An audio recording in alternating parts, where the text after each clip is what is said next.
It was just another Tuesday. The kind of day you forget as soon as it's over. For Sarah, it was the same old routine.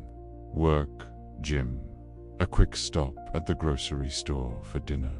She pulled into her driveway just as the sun was setting, painting the sky in shades of orange and pink. The familiar comfort of her quiet suburban street washed over her. Her husband, Tom, was already home, his car parked in its usual spot. Inside, the smell of garlic and herbs filled the air. He was making his famous spaghetti bolognese, a weekly tradition. Sarah smiled, dropping her keys into the ceramic bowl by the door. The day's stress melted away. This was her sanctuary. This was normal. Tom greeted her with a kiss on the cheek. "Rough day?" he asked, stirring the rich red sauce. "The usual," she replied, leaning against the counter. Meetings that could have been emails. They laughed. It was a familiar dance, a comfortable rhythm they had built over 10 years of marriage. They ate dinner in their cozy breakfast nook, talking about their days, planning their upcoming weekend trip to the mountain. The television hummed in the background, a low murmur of evening news they barely paid attention to. After dinner, Sarah cleaned up while Tom took their golden retriever, Buddy, for his nightly walk. Everything was exactly as it should be. The quiet hum of the dishwasher, the distant bark of a neighborhood dog, the soft glow of the lamp in the living room. It was the picture of domestic bliss. Later, as Sarah was getting ready for bed, she noticed something odd. The back door, the one leading to the patio, was slightly ajar. She frowned. Tom was always so meticulous about locking up. She walked over and pushed it shut, the click of the lock echoing in the quiet house.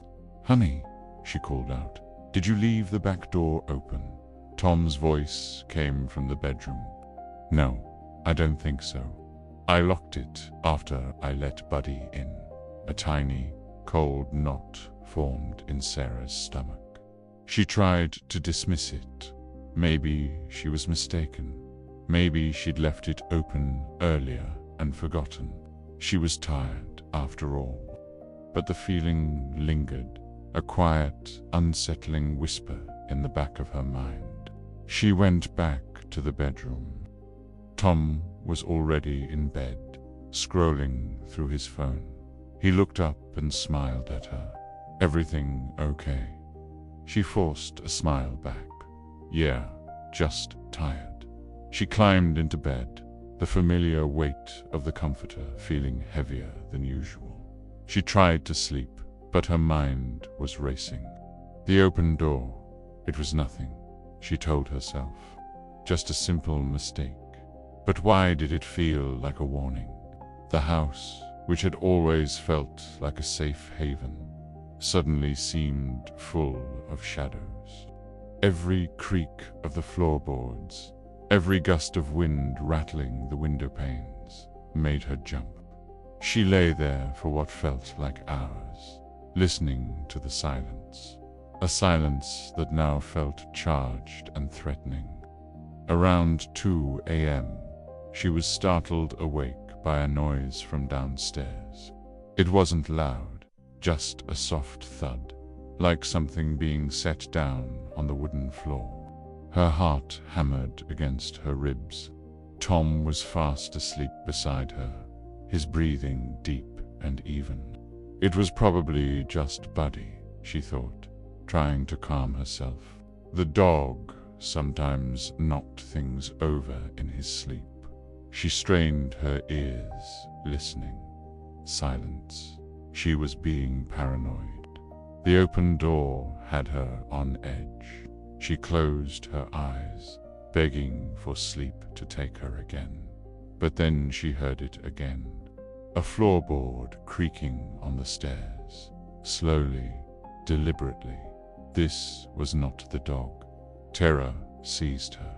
She was frozen in bed, every muscle tensed. Someone was in their house. She gently shook Tom, her hand trembling. "Tom," she whispered urgently. "Wake up. There's someone in the house." He stirred, mumbling sleepily. "What? You're dreaming. Go back to sleep." "No, I'm serious," she insisted, her voice tight with fear. "I heard someone on the stairs that got his attention." He sat up, his eyes wide in the dim light. Now he was listening to. The house was silent again, but it was a heavy, expectant silence. They both held their breath. Then a shadow moved in the hallway outside their open bedroom door. It was a figure, tall and dark against the faint moonlight filtering through the window. It stood there for a heartbeat, utterly still. Neither Sarah nor Tom dared to breathe. The figure took a slow step into their room. Tom's hand fumbled on the nightstand, searching for his phone. The intruder saw the movement. "Don't," a low, gravelly voice commanded. The single word was filled with a menace that made Sarah's blood run cold. The man stepped further into the room. He wasn't wearing a mask. His face was gaunt, his eyes hollow but disturbingly calm. He looked like an ordinary man, which somehow made it all the more terrifying. He wasn't a monster from a movie. He was real. "What do you want?" Tom asked, his voice shaking but trying to sound firm. "We don't have much cash. You can take the car, the TV. Just don't hurt us." The man didn't answer. He just stood there, watching them. His gaze was unnerving, like he was looking right through them. He seemed to be studying the room, his eyes lingering on a framed photo of them on their wedding day. A small, strange smile touched his lips. It wasn't a smile of amusement. It was something else, something chilling. He took another step closer to the bed. Buddy, who had been sleeping at the foot of the bed, let out a low growl. The man's eyes flicked down to the dog, and his strange smile vanished. "Quiet the dog," he said, his voice flat. Sarah reached down and put a hand on Buddy's back, trying to soothe him, her own fear making her hand shake uncontrollably. The intruder's calmness was the most frightening part. There was no frantic energy, no desperation. It was a cold, calculated control. He seemed to know exactly what he was doing. This wasn't a random burglary. The open back door, the slow ascent up the stairs. It was all deliberate. He had been watching them. The realization hit Sarah like a physical blow. This wasn't about their belongings. The man walked over to Sarah's side of the bed. He just stood there, looking down at her. Her heart felt like it was going to explode. She could feel Tom tensing beside her, ready to spring. "Please," she whispered, tears welling in her eyes. "Just leave." The man reached out. For a terrifying second, she thought he was going to touch her. But instead, he picked up the book from her nightstand. He looked at the cover, then flipped through a few pages. "You like mysteries?" he asked, his voice still eerily calm. Sarah could only nod, unable to speak.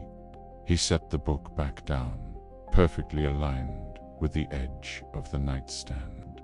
Then he turned and walked out of the room. Just like that. They heard his footsteps going back down the stairs, each step as slow and deliberate as when he came up. A moment later, they heard the front door open and then click shut. For a full minute, neither of them moved. They just sat there, listening to the pounding of their own hearts. Was it a trick? Was he waiting for them outside? Tom finally grabbed his phone and dialed 911, his voice trembling as he explained what happened. The police arrived within minutes, their flashing lights painting the walls in strobing red and blue.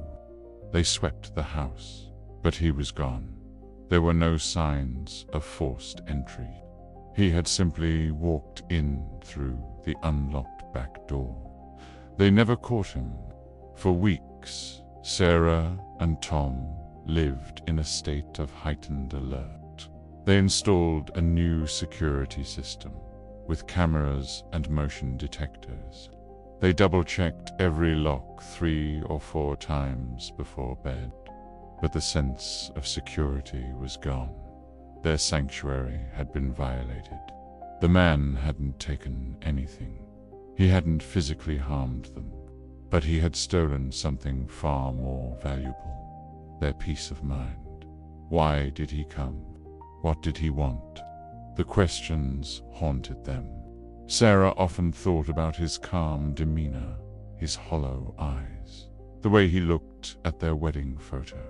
It wasn't a robbery. It was a message, a terrifying, silent demonstration that he could get to them whenever he wanted. Their normal life was shattered, replaced by a constant, lingering fear. A quiet Tuesday night had turned into a nightmare they would never wake up from. Sometimes the deepest scars aren't the ones you can see. Thank you for watching. If you enjoyed this story, please like and subscribe for more.